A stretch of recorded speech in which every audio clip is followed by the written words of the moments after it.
हरे कृष्णा प्रभु, धन्यवाद, प्रणाम। हरि के दंड प्रणाम। गोविंद प्रभु, हरे कृष्ण। जय राधा माधव, जय कुंज बिहारी, जय गोपी जन बल्लभ, जय गिरिवर धारी, जय गिरिवर धारी, जय यशोदानंदन व्रज जन रंजन, यशोदानंदन व्रज जन रंजन, यमुना तीरा बनचारी, जय राधा माधव, जय कुंज बिहारी। हरे कृष्णा कृष्णा कृष्णा हरे हरे, हरे राम राम राम हरे हरे, हरे कृष्णा कृष्णा कृष्णा हरे हरे, हरे राम राम राम हरे हरे, हरे कृष्णा कृष्णा कृष्णा हरे हरे, हरे राम राम राम हरे हरे, गोविंद बोलो हरि गोपाल बोलो, राधा रमन हरि गोविंद बोलो, गोविंद बोलो हरि गोपाल बोलो, राधा रमन हरि गोविंद बोलो, जय राधा माधव राधे, जय राधे श्याम सुंदर राधे, जय राधे गोविंद राधे, जय राधे मदन मोहन राधे, जय राधे कुंज बिहारी राधे, जय राधे राज बिहारी राधे, जय जगन्नाथ बलदेवा जय सुभद्रा, जय गौरानिताय जय गौरानिताय, जय जय प्रभुपाद शीला प्रभुपाद, निताय गौर हरि बोल, हरि बोल, हरि बोल, हरि बोल, जय जय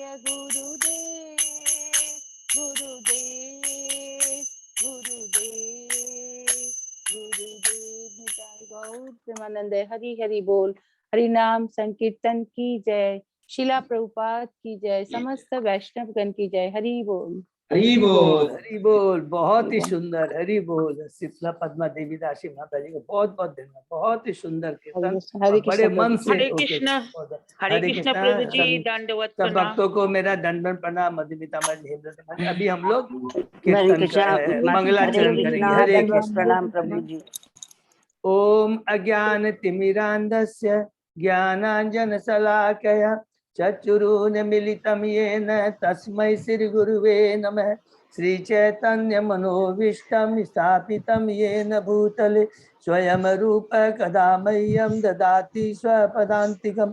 वन्देऽहं श्रीगुरुयुगपदकमलं श्रीगुरु वैष्णवांच च। श्रीरूपं साग्रजातं सहगना रघुनाथं वितं तं सजीवं स्वाद्वैतं सावभूतं परिजं सहितं कृष्ण चैतन्य देवं।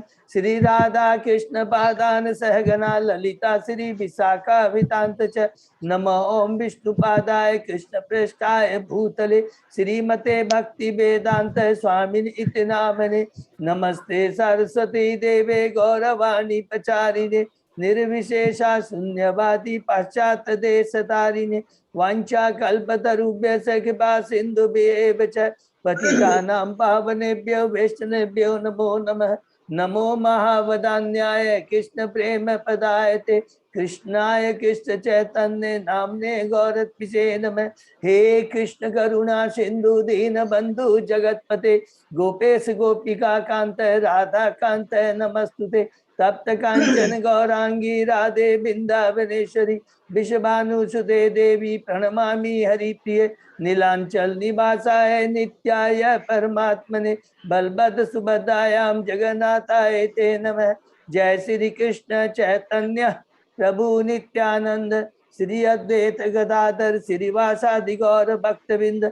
मुखम करोति वाचालम पंगुलंगे गिरिम यत्कृपातमहं वंदे श्री गुरु मदीनतारिणम परमानंद माधवम श्री चैतन्य ईश्वरम। हरे कृष्णा कृष्ण कृष्ण हरे हरे हरे राम राम राम हरे हरे कृष्णा। आज के हरे श्रीमद् भागवतम कक्षा में सभी भक्तों का हार्दिक स्वागत है। सभी भक्तों के चरणों में मेरा अभिनंदन है, दंडवत प्रणाम है। हम सब लोग भगवान श्री कृष्ण गुरु आचार्य साधु की कृपा से श्रीमद् भागवतम का पाठ कर रहे हैं। अभी हम लोग कैंटो 2 के प्रथम अध्याय में हैं। ईश अनुभूति का शुभारंभ ये शीर्षक है। और अभी तक हमने जो पढ़ा है कि जो सुखदेव गोस्वामी किस प्रकार परीक्षित महाराज के जो 2 प्रश्न है बहुत ही कि किस प्रकार एक बद्ध जीव को अपना जीवन यापन करना, जब तक इस भौतिक धरा पर है किस प्रकार उसे अपना जीवन यापन करना चाहिए, और मृत्यु के समय जब मृत्यु के जगत निकट हो तो उसके क्या तो विशेष यदि कर्तव्य होते हैं तो उसके बारे में बताइए। उन प्रश्नों को सुन कर करके सुखदेव गोस्वामी जी कैंटो 2 के प्रथम अध्याय के प्रथम श्लोक में ही ये बात कहते हैं कि तुम्हारे प्रश्न बहुत ही उच्च कोटि के हैं। उच्च कोटि के लिए इसलिए कहा क्योंकि वो जीवों के कल्याण के लिए थे, और जीवों का कल्याण किसमें है? भगवान की भक्ति करने में है। क्योंकि इससे संबंधित है इसीलिए वो बहुत प्रसन्न होते हैं। और पहले श्लोक से लेकर करके 11वें श्लोक के अंदर में बहुत ध्यान से सुनिए, उन्होंने उन 2 प्रश्नों का बहुत सुंदर ढंग से उत्तर दे दिया। कहा उन्होंने बताया कि हमें गृहस्थ बनना है, हमें गृह में भी नहीं बनना है। गृहस्थ मनुष्य योनि बहुत दुर्लभ है, ये हमें आत्म साक्षात्कार के लिए मिला है। हमें एक जो परम लक्ष्य है उसको प्राप्त करने के लिए मिला है, और वो परम लक्ष्य है भगवान की भक्ति प्राप्त करना, भगवान के धाम जाना। न कि पशु जानवरों की तरह सूकर कुकर की तरह इस भौतिक जगत में ही केवल भोग करते करते करते इस मनुष्य योनि को नष्ट कर देगा। बहुत कड़े शब्दों में बहुत सुंदर ढंग से सुखदेव गोस्वामी जी ने हमें बताया, जो कि हम सब बद्ध जीवों के लिए एक बहुत बड़ी प्रेरणा है और एक शिक्षा है, और जिससे हम उनके अनुसार उनके आदेश के अनुसार हम अपने जीवन को हम ढाल सकते हैं। और बहुत सुंदर उन्होंने इस ढंग से बता करके फिर उन्होंने कहते हैं कि अगर वास्तव में हम अपने वास्तव में अगर जो हमने कहा है और वास्तव में हम अपने जीवन को संपन्न करना चाहते हैं, इसका पूरा लाभ उठाना चाहते हैं, इच्छुक अगर हैं, तो हमें भगवान का श्रवण कीर्तन स्मरण, और अगर श्रवण कीर्तन स्मरण करने से हमारी सारी भौतिक इच्छाएं खत्म हो जाती है, नंबर 1, और भगवान के नाम के प्रति एक प्रेम उत्साह उत्कंठा जागृत हो जाती है। अर्थात इसको और डीप शब्दों में बोलेंगे तो हमारी जो कलुषित चेतना है वो शुद्ध हो जाती है। जब तक चेतना में परिवर्तन नहीं आता तो भगवान के नाम गुण लीलाओं में हमें आनंद नहीं आ सकता है। तो we can make our own assessment. इसमें शर्म की बात नहीं कि हमारी कितना हमारा भौतिक आध्यात्मिक उन्नति हुई है, हम खुद जज कर सकते हैं, किसी को बोलने की दरकार नहीं है। ये बहुत जरूरी है। और स्वयं इसका एग्जाम्पल सुखदेव गोस्वामी जी खुद का एग्जाम्पल देते हैं, जो कि बचपन से ही वो मुक्त पुरुष थे। लेकिन क्या थे वो? मुक्त पुरुष तो थे, लेकिन वो क्या थे? निर्विशेषवादी थे। अर्थात वो 3 गुणों से तो ऊपर थे, तीनों गुण निर्गुण थे, लेकिन भगवान के प्रति उनकी आकृष्टि प्रेम जागृत हुआ जब उन्होंने एक शुद्ध प्रामाणिक आचार्य से, अपने पिता गुरु से भगवान की राम गुण लीलाओं के श्रवण के बारे में सुना, तब उनकी चेतना में परिवर्तन आया। ये सुखदेव गोस्वामी खुद ही कह रहे हैं। तो इससे हमको तुरंत एक और दूसरी शिक्षा हमको मिली कि क्या हमेशा हमें प्रामाणिक गुरु से ही सुनना चाहिए और किसी से नहीं सुनना चाहिए। उसके बाद में सुखदेव गोस्वामी जी कहते हैं कि देखिए, अगर हमने बहुत जीवन जिया, 100 साल, 70 साल, 80 साल या कितना भी जीवन जिया, अगर हमने भगवान की भक्ति नहीं की तो वो जीना जीना नहीं है। वो तो पशुओं का जीना हुआ। पेड़ पौधों का, पेड़ भी तो 1000 साल तक जीते हैं, वो खड़े रहते हैं, लेकिन वो जीना जीना नहीं। अगर वास्तव में जीना तो भगवान की भक्ति करना, और एक क्षण की भी यदि भक्ति हम करते हैं उसका हमें महान लाभ मिलता है। उसकी कंपैरिजन उससे नहीं कर सकते कि जो बेकार के व्यर्थ जीवन हजारों साल तक जीकर बिता देते हैं, उसकी तुलना नहीं हो सकती है। फिर खडमांग महाराज का एग्जाम्पल देते हैं कि वो भी राजर्षि थे, उन्होंने भी देवताओं के ये युद्ध लड़ा, लेकिन जैसे उनको पता लगा उनकी आयु केवल 1 मुहर 48 मिनट, तुरंत सब कुछ त्याग कर करके वो भगवान की भक्ति में लग करके परम लक्ष्य की प्राप्ति की। और वही उद्देश्य और वही भाव और वही जीवन था युधिष्ठिर महाराज, पृथु महाराज, परीक्षित महाराज का। इसका क्या बताते। उसके बाद में तुरंत परीक्षित सुखदेव गोस्वामी जी सोचते हैं, अरे ये तो बात सही है जो जीवन का लक्ष्य हमने बताया, लेकिन इस भौतिक जगत में और ये जो सभा के अंदर में और की बात छोड़ी, ये सभा में जहां पर पूरे ब्रह्मांड से मुनि लोग सभा के बैठे, योगी बैठे, बहुत ध्यान से सुने, उसमें से सब ऐसे नहीं है भगवान के शुद्ध भक्त है। अष्टांग योगी भी है, ज्ञान योगी भी है, कर्म योगी भी, सब लोग हैं यहाँ पर। तो वो लोग हो सकता है कि उनको समझ में नहीं आए, अरे आप तो सीधा भक्ति के पास। तुरंत परीक्षित महाराज कहते हैं कि अगर कोई डायरेक्ट भक्ति में नहीं है तो थोड़ा सा नीचे आके उसको क्या है, उन्होंने किसके बारे में बताया, उन्होंने क्या बोलते हैं, अष्टांग योग के बारे में बताया। अष्टांग योग के बारे में उन्होंने बताया, जो कि हम लोगों ने कल पढ़ा। तो उन्होंने अष्टांग योग के बारे में बताया कि मनुष्य को, जो कि जबकि हम लोग यहाँ पर पढ़ रहे हैं प्रभुपाद की, प्रैक्टिकली इस जगत में आज के कलयुग में बहुत डिफिकल्ट है, फिर भी हम बच्चों की जानकारी के लिए एक एक चीज देखिए, सुखदेव, ये सबसे बड़ी कृपा है भगवान की। यहाँ पर व्यासदेव जी की, सुखदेव गोस्वामी एक एक चीज उन्होंने बताया, और अल्टीमेटली सब बताने के बाद में he has tried to establish कि अल्टीमेटली भक्ति योगी सर्वोच्च हमारा लक्ष्य है। तो अष्टांग योग के बारे में बताते हैं, मनुष्य को घर छोड़ कर करके आत्म संयम का अभ्यास करना चाहिए, तीर्थ स्थानों में नियमित रूप से स्नान करना चाहिए, शुद्ध होकर एकांत स्थान में बैठ जाना चाहिए। तो ये चीज बताया, तो हम लोग ने पढ़ा था कि अष्टांग योग के अंदर में रिपीट करेंगे, 8 स्टेज होता है, यम, नियम, आसन, प्राणायाम, प्रत्याहार, धारणा, ध्यान और समाधि।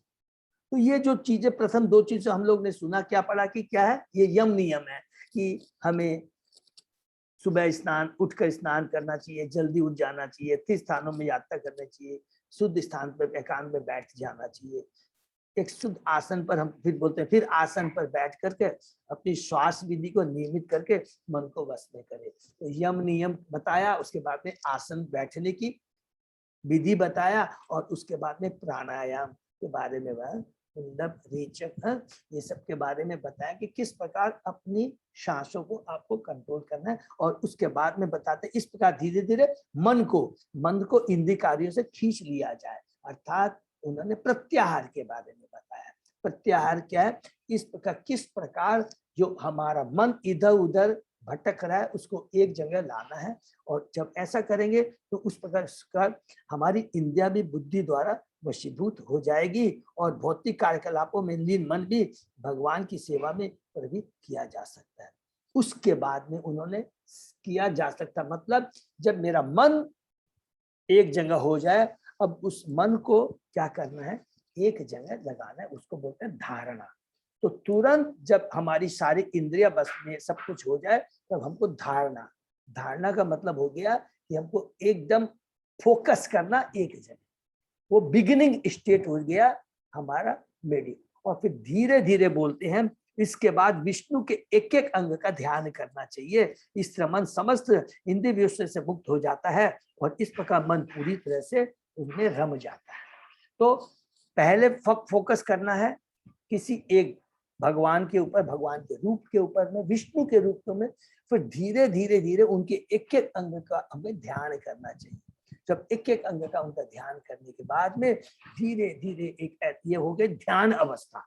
तो धारणा माने पहले किसी चीज को सेलेक्ट करना, माने विष्णु के रूप पर ध्यान किया, उसके बाद उनके एक एक अंगों पर ध्यान किया, और जब धीरे धीरे हमारा मेडिटेशन और डीप होता चला जाएगा तो हम लोग किस अवस्था में पहुंच जाएंगे, समाधि की अवस्था में पहुंच जाएंगे। ये टोटल प्रोसेस है अष्टांग योग। लेकिन जब ये सुनते हैं सुत गोस्वामी जी, सॉरी परीक्षित महाराज जी, तो उनके मन में एक प्रश्न आता है कि ये आपने जो कह दिया कि ठीक है विष्णु के रूप में हमको केंद्र करना चाहिए, लेकिन इस भौतिक जगत में और यहाँ पर ही सभा में तो बहुत तरह के लोग बैठे हैं जो अष्टांग योगी, जो कि क्या है, ज्ञानी भी है, ध्यानी भी है और भोगी भी है, माने योगी भी, जैसे कर्मी भी है, कर्म योग भी है, ये तो अलग अलग के। तो जरूरी नहीं है कि वो सीधा भगवान के विष्णु के ऊपर ध्यान करे। तो इसके लिए क्या करते, तुरंत वहां पर सुत गोस्वामी सॉरी परीक्षित महाराज जी प्रश्न करते हैं, वो हम अब शुरू करेंगे इसके आगे। हरे कृष्ण। तो हम तो शुरू करते हैं। ओम नमो भगवते वासुदेवाय, ओम नमो भगवते वासुदेवाय, ओम नमो भगवते वासुदेवाय। नारायण नमस्कृत्य नरं चैव नरोत्तमं देवी सरस्वती व्यासं ततो जयम् उदीरये। नष्टप्रायेषु अभक्तेषु नित्यं भागवत सेवया भगवती उत्तम श्लोके भक्ति भवति नैष्ठिकी। आराधयो भगवान ब्रजेश तनय ततदाम वृंदावनम रमया काचिदुपासना व्रजवधु वर्गेण्या कल्पिता। श्रीमद्भागवतम प्रमाणम अम्लं प्रेम पुमर्थो महान्। श्री चैतन्य महाप्रभो मतम इदम तत् आदरो न पर। हरे कृष्णा कृष्ण कृष्ण हरे हरे, हरे राम राम राम हरे हरे। हरे कृष्णा। तो जब मोस्टली हम लोग ने 20 नंबर श्लोक तक किया था। यस प्रभु जी, 21 से करें। Okay Prabhu, thank you. तो हम लोग 21 नंबर श्लोक से स्टार्ट करते हैं। यस्याम संधारिमाणायाम योगिन भक्ति लक्षण आशु संपद्यते योग आश्रयम भद्रम इच्छुत। हे राजा, स्मरण की इस पद्धति से तथा भगवान से कल्याणप्रद साकार स्वरूप का दर्शन करने के अभ्यास में स्थिर होने से मनुष्य भगवान के प्रत्यक्ष आश्रय के अंतर्गत उनकी भक्ति को शीघ्र ही प्राप्त कर सकता है। तो यहाँ पर कंक्लूजन करते हैं सुखदेव गोस्वामी जी, जो अभी उन्होंने अष्टांग योग के बारे में बताया कि इस प्रकार वो इसके बाद में भक्ति में अपने को नियुक्त कर सकते हैं, इस प्रकार कि भगवान विष्णु का ध्यान इससे करने। तो उसके तुरंत ही बाद तो यहाँ पर एक थोड़ा सा ये पढ़ लेंगे कि लास्ट का हम लोग थोड़ा सा पढ़ते हैं। यहाँ पर थोड़ा सा बताते कि अब जो कि प्रभुपाद जी बता देते हैं कि भगवत गीता के 12वें अध्याय के 5वें श्लोक में पुष्टि की है कि आत्म साक्षात्कार का निर्विशेष मार्ग अधिक कष्टप्रद होता है, क्योंकि यह घूमकर लक्ष्य तक पहुंचता है। यद्यपि निर्विशेषवादी भी काफी समय बाद भगवान के साकार रूप के प्रति आकृष्ट होते हैं। कि ये निर्विशेषवादी के रूप में बोलते हैं कि जो ज्ञानी होते हैं, जो मायावादी, ये सब जो होते हैं, जो कि वो भगवान की डायरेक्ट साकार रूप के प्रति जो आकृष्ट नहीं होते हैं, तो अल्टीमेटली वो बाद में धीरे धीरे करके वो भगवान के साकार रूप में आकृष्ट होकर के भक्ति में लग जाते हैं। ये हम लोग गीता के 12वें अध्याय में 5वां, 6वां, 7वां श्लोक में, 3रा, 4था, 5वां श्लोक में बहुत डिटेल में ये बताया गया है। ये बहुत इंपॉर्टेंट श्लोक ये 12वें अध्याय का, कलेशो अधिक चेतसाम, ये पढ़ना है। उसके बाद में जैसे ही अष्टांग योग के बारे में बताते हैं, अब तुरंत परीक्षित महाराज सुखदेव गोस्वामी जी से प्रश्न करते हैं, हम पढ़ते हैं। राजो वाच यथा संध्या यते ब्रह्मण धारणा यत सम्मता यादृशी वा हरेत आशु पुष्पस्य मन मलम। भाग्यशाली राजा परीक्षित ने आगे पूछा, हे ब्राह्मण, कृपा करके विस्तार से यह बताइए कि मन को कहाँ और कैसे लगाया जाए और धारणा की किस तरह स्थिर किया जाए कि मनुष्य के मन का सारा मैल दूर किया जा सके। तो जैसे कि तुरंत उनको अभी हमने डिस्कस किया कि परीक्षित महाराज को समझ में आ गया, यहाँ पर सभा में तो सब तो भक्त नहीं है, अलग अलग कर्मी योगी, ज्ञान योगी, ध्यान योगी, सब लोग यहाँ बैठे हैं। तो तुरंत बोलते हैं कि आपने ये जो पहली 4 चीजें कही, ये तो सबके लिए एप्लीकेबल है। क्या? यम, नियम, आसन, प्राणायाम, प्रत्याहार, ये तो सबके लिए आप एप्लीकेबल है कि जो भी अपना मन को बस में करना चाहता है। इवन हम लोग साधारण लोग भी, हम लोग अभी नॉर्मल लोग भी करते हैं, हम लोग की ठीक है, सांसों के माध्यम से अपने मन को थोड़ा कंसंट्रेट करना, इधर उधर नहीं भागे, बोलते ही सो।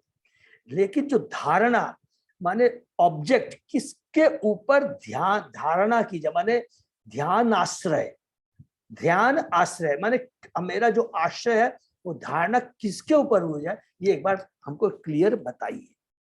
तो प्रभुपाद जी तात्पर्य में बताते हैं, सर्व, थोड़ा 20 से हम लोग पढ़ रहे हैं, 10 लाइन के बाद में, सर्वशक्तिमान होने के कारण भगवान अपनी अचिंत शक्तियों के द्वारा अपना सानिध्य प्रदान कर सकते हैं। अतः जो लोग ब्रह्म के साकार रूप में श्रद्धा दृढ़ नहीं कर पाते, बहुत ध्यान से पढ़ेंगे, उन्हें भगवान के विराट रूप का सानिध्य प्राप्त करने का अवसर प्रदान किया जाता है। तो यहाँ पर प्रभुपाद जी बोल देते हैं कि परीक्षित महाराज का जो प्रश्न करने का उद्देश्य है, वो यहाँ पर प्रभुपाद जी बहुत क्लियर बता देते हैं कि जो भगवान के साकार रूप पर अपना ध्यान स्थापित नहीं कर सकते हैं, तो उनको भगवान के विराट रूप का सानिध्य प्राप्त करने का अवसर प्रदान किया जाता है। भगवान का विराट निर्विशेष स्वरूप उनकी असीम शक्तियों का स्वरूप है।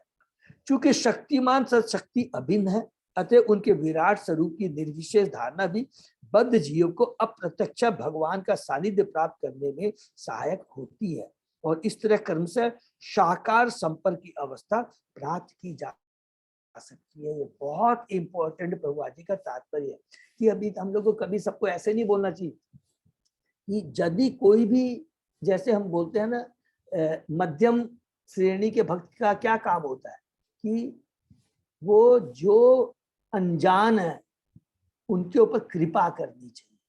हट से उनको ये नहीं बोल रहे, अरे तुमको नहीं मालूम, भगवान के बारे में नहीं, ठीक है कोई बात नहीं, जो कुछ भी है भगवान का है। हमने पढ़ा भगवान की 2 शक्तियां, अंतरंगा शक्ति, बहिरंगा शक्ति। तो ये भौतिक जगत भी क्या है, ये भगवान की बहिरंगा शक्ति का प्राकट्य है। तो ये तो भगवान से ही संबंधित है, तो कोई बात नहीं है, उसको बोलना चाहिए, कोई बात नहीं है। उसको ये चीज, उसको स्टार्टिंग ऐसे करनी चाहिए, वो अच्छा कोई बात नहीं है, ये अच्छा, ये हम लोगों ने ये देखिए भौतिक जगत देख रहे हैं ना, इसमें मनुष्य रोज पैदा होते हैं, अलग अलग उनके चेहरे, उनके अलग अलग, देखिए इतनी संपत्तियां, पेड़ पौधे, सूर्य, चंद्रमा, तारे, समय पर बरसात होना, समय पर फूल उगना, ये सब कैसे हो रहा है, इसका तो हमको एक बार अध्ययन कर, इस तरह धीरे धीरे धीरे धीरे करके उसको हमको एडवांस करना है। तो ये बहुत यहाँ पर प्रभुपाद जी ने इसके तुरंत कहा है और इसीलिए परीक्षित महाराज ने भी पूछा है। ठीक है, तो महाराज परीक्षित पहले से भगवान श्री के साकार स्वरूप से प्रत्यक्ष जुड़े थे, तो भगवान के शुद्ध भक्त है, अतः उन्हें सुखदेव गोस्वामी से यह पूछने की आवश्यकता नहीं थी कि मन को कहाँ और कैसे ब्रह्म के निर्वेश विराट रूप में लगाया जाए। तो ब्रह्म के विराट रूप को विश्व रूप भी बोलते हैं और इंग्लिश में लोग यूनिवर्सल फॉर्म भी बोलते हैं, ठीक है। किंतु उन्होंने उन सब के लाभ के लिए इस विषय में विशद जिज्ञासा की जो भगवान के सच्चिदानंद स्वरूप के दिव्य साकार स्वरूप की कल्पना करने में असमर्थ है। देखिए कितनी बड़ी बात कह रहे हैं कि विश्वास करने की तो बात छोड़ो, कल्पना भी वो नहीं कर सकते। कि कुछ लोग ऐसे होते हैं, और हम लोग you must have come across such guy, वो क्या बोलते हैं, जो चीज भाई मैं दिखता हूँ देखता हूँ उसी पर विश्वास करता हूँ, तो जो चीज नहीं दिखाई देती है मैं कैसे मानूं, इस तरह का तर्क करते हैं। तो इस तरह के कई लोग होते हैं अभक्त लोग, इसलिए भगवान के साकार स्वरूप के विषय में सोच भी नहीं सकते। उनके अल्प ज्ञान के कारण राम या कृष्ण के साकार स्वरूप उनके लिए नितांत क्रांतिकारी है। उन्हें भगवान की शक्ति, सॉरी प्रभु 10 मिनट बाद में ये फिर से ऑफ हो जाएगा, तो फिर हम लोग को रिकनेक्ट करना। तो उनके लिए नितांत क्रांतिकारी है। उन्हें भगवान की शक्ति का बहुत ही कम अनुमान होता है। भगवत गीता में स्वयं भगवान ने यह बताया कि अल्पज्ञ पुरुष भगवान को सामान्य व्यक्ति मानकर अवजानंती माम मूढ़ा उपहास करते हैं। ऐसे व्यक्ति भगवान की अचिंत शक्ति से अनभिज्ञ रहते हैं। भगवान अपनी अचिंत शक्ति से मानव समाज में या जीवों के अन्य समाज में विचरण करते हुए भी अपने दिव्य पद से रंच मात्र हटे बिना वही सर्वशक्तिमान भगवान बने रहते हैं। हरि बोल। भगवान अचिंत है, हमेशा वो अपनी पोजीशन बनाए रहे। अतः ऐसे व्यक्तियों के लाभ के लिए जो भगवान के साकार दिव्य स्वरूप को स्वीकार करने में असमर्थ है, महाराज परीक्षित ने सुखदेव गोस्वामी से पूछा कि प्रारंभ में मन को भगवान पर किस तरह स्थिर किया जाए, और गोस्वामी ने उसका विस्तार से उत्तर दिया। तो अब सुखदेव गोस्वामी जी परीक्षित महाराज के उत्तर का जवाब दे रहे हैं। श्री शुक्वाच जिताशन जित श्वास जित संग जित इंद्रिय स्थूल भगवत रूपे मन संध्यारयेत धिया। सुखदेव गोस्वामी ने उत्तर दिया, मनुष्य को चाहिए कि आसन को नियंत्रित करे, योगी प्राणायाम द्वारा श्वास क्रिया को नियमित करे और इस तरह मन तथा इंद्रियों को वश में करे। फिर बुद्धि पूर्वक मन को भगवान की स्थूल शक्तियों इसको अंडरलाइन कर लेंगे, अर्थात विराट रूप में लगाए। तो पहले उन्होंने यम नियम आसन प्राणायाम के बारे में बता के अब प्रत्याहार के बारे में बता रहे कि अब आपने को मन को अगर जो भगवान के साकार रूप में नहीं कर सकते हैं तो भगवान की शक्ति अर्थात विराट रूप में लगाए। थोड़ा तात्पर्य पढ़ लेते। भौतिकता में निमग्न बद्ध जीव का मन उसे देहात्म बुद्धि से ऊपर उठने नहीं देता। ये बहुत इंपॉर्टेंट, ये तो हम बहुत भाग्यशाली है, भगवान की बहुत बड़ी कृपा है कि हम लोग भक्ति में हैं, हम कुछ कर पा रहे हैं। लेकिन देखिए भौतिकता में निमग्न बद्ध जीव का मन उसे देहात्म बुद्धि से ऊपर उठने, इतने ज्यादा रजोगुणी तमोगुणी हो जाते हैं कि वो देहात्म बुद्धि से माने रजो तमोगुण से ऊपर उठने ही नहीं देता है। अतः निबट भौतिकतावादी के चरित्र को ढांकने के लिए ध्यान की योग पद्धति की संतुति गई है। जब तक ऐसे भौतिकतावादी लोग भौतिकता में निमग्न मन को स्वच्छ नहीं बना लेते तब तक उनके लिए आध्यात्मिक विचारों में मन को एकाग्र कर पाना असंभव है। माने भौतिकता से ऊपर उठना बहुत ही डिफिकल्ट है। ऐसा करने के लिए अपने मन को भगवान के स्थूल भौतिक या बाह्य स्वरूप में एकाग्र करना चाहिए। अगले श्लोक में भगवान के विराट रूप के विभिन्न भागों का वर्णन किया गया है।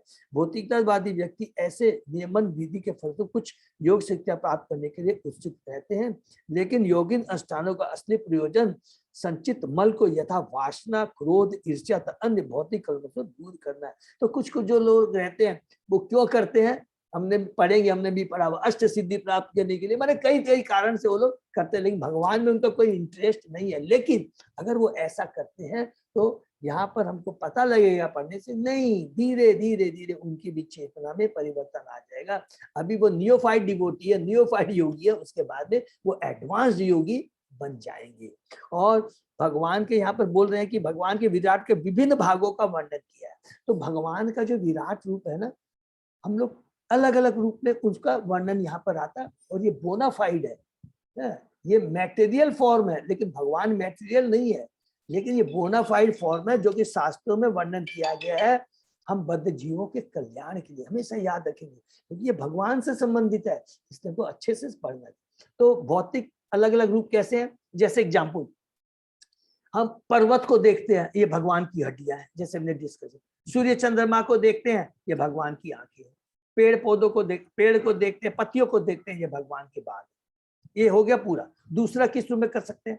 वर्णाश्रम धर्म में ब्राह्मण भगवान का मस्तिष्क है, भुजाएं भगवान, वो क्षत्रिय भगवान की भुजाएं हैं, पेट वो क्या है, सॉरी वैश्य वो भगवान, पेट है भगवान का, और जो दोनों पांव है, जो शूद्र है, वो भगवान के पांव है। एक ये हो गया। तीसरा क्या हो सकता है? ये 14 भुवन है, इस सारे 14 भुवन को भगवान के अलग अलग लिंब से उसकी तुलना कर सकते, और ये तीनों जो इस तरह का, ये बोना फाइड है। ठीक है ना? आगे बढ़ते हैं। यदि यौगिक चमत्कारिक आसनों के प्रदर्शन में पड़ जाता है तो उसकी योगक सफलता का लक्ष्य विफल हो जाता है, क्योंकि उसका परम ध्येय तो इससे साक्षात है। अतएव उसे भिन्न धारणा के द्वारा अपने स्थूल भौतिक मन को स्थिर करने और इस तरह भगवान की शक्ति की अनुभूति करने की संतुष्टि की जाती है।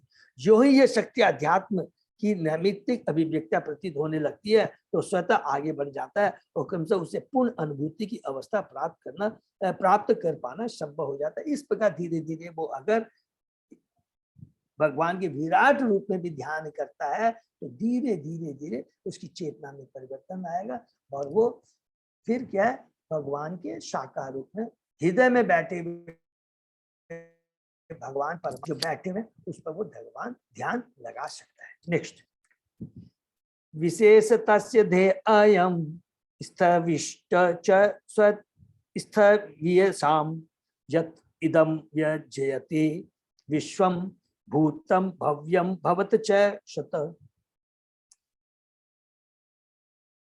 संपूर्ण व्यवहार जगत की यह विराट अभिव्यक्ति परम सत्य का साक्षात शरीर है, जिसमें ब्रह्मांड के भूत वर्तमान एवं भविष्य का अनुभव किया जा सकता है। ये विराट रूप जो भगवान का क्या है, साक्षात शरीर है। जिस भगवान देखिए वो नहीं है, प्लीज याद रखें, भगवान भौतिक नहीं है, वो तो उनका शरीर आध्यात्मिक। वो बता रहे कि ये चौरा पूरा ब्रह्मांड है जो भगवान की बहिरंग शक्ति से बना हुआ है। It is not different from भगवान, ये बस ध्यान में सही। ठीक है, तात्पर्य पढ़ते हैं थोड़ा सा। कोई भी वस्तु चाहे भौतिक या आध्यात्मिक भगवान की शक्ति का विस्तार मात्र है, और जैसा कि भगवत गीता में भी कहा गया, सर्वशक्तिमान भगवान की अपनी दिव्य आंखें, सिर तथा अन्य शारीरिक अंग होते हैं जो सर्वत्र व्याप्त है। वे कहीं भी और सर्वत्र देख, सुन, छुन या अपने को प्रकट कर सकते हैं। शायद ये चेक कर लेंगे, 13वां है, 13.13 है या 13.14 है, हम लोग चेक कर लेंगे। क्योंकि वे समस्त सूक्ष्म जीवों में परमात्मा के रूप में सर्वत्र विद्यमान है, यद्यपि उनका विशेष धाम परम जगत में है। यह सापेक्ष जगत की उनका व्यावहारिक प्रस्तुतिकरण, क्योंकि यह उनकी दिव्य शक्ति के विस्तार के अतिरिक्त और कुछ भी नहीं है। यह भगवान की दिव्य शक्ति का विस्तार है। यद्यपि वे अपने धाम में रहते हैं, किंतु उनकी शक्ति उसी तरह सर्वत्र वितरित रहती है जिस प्रकार सूर्य स्थित रहकर भी सर्वत्र प्रसादित रहता है। क्योंकि सूर्य की किरणें सूर्य से अभिन्न होने के कारण सूर्य गोलोक का विस्तार ही मानी जाती है। विष्णु पुराण में यह कहा गया है कि जिस प्रकार अग्नि एक स्थान में रहकर अपनी किरणें तथा उष्मा फैलाती है, उसी प्रकार परमात्मा या भगवान अपनी बहुविध शक्ति से सर्वत्र अपना विस्तार करते हैं। विराट ब्रह्मांड की यह अभिव्यक्ति उनके विराट शरीर की अंश मात्र है। अल्प लोग भगवान के सर्व आध्यात्मिक दिव्य स्वरूप की कल्पना भी नहीं कर सकते, लेकिन वे उनकी विभिन्न शक्तियों के द्वारा उसी तरह आश्चर्यचकित रहते हैं जिस प्रकार आदिवासी आकाश की बिजली, विशाल पर्वत या विस्तृत बरगद के पेड़ को देखकर आश्चर्यचकित रह जाते हैं। वे व्याघ्र तथा हाथी के बल की प्रशंसा उनकी शेष शक्ति तथा शौर्य के लिए करते हैं।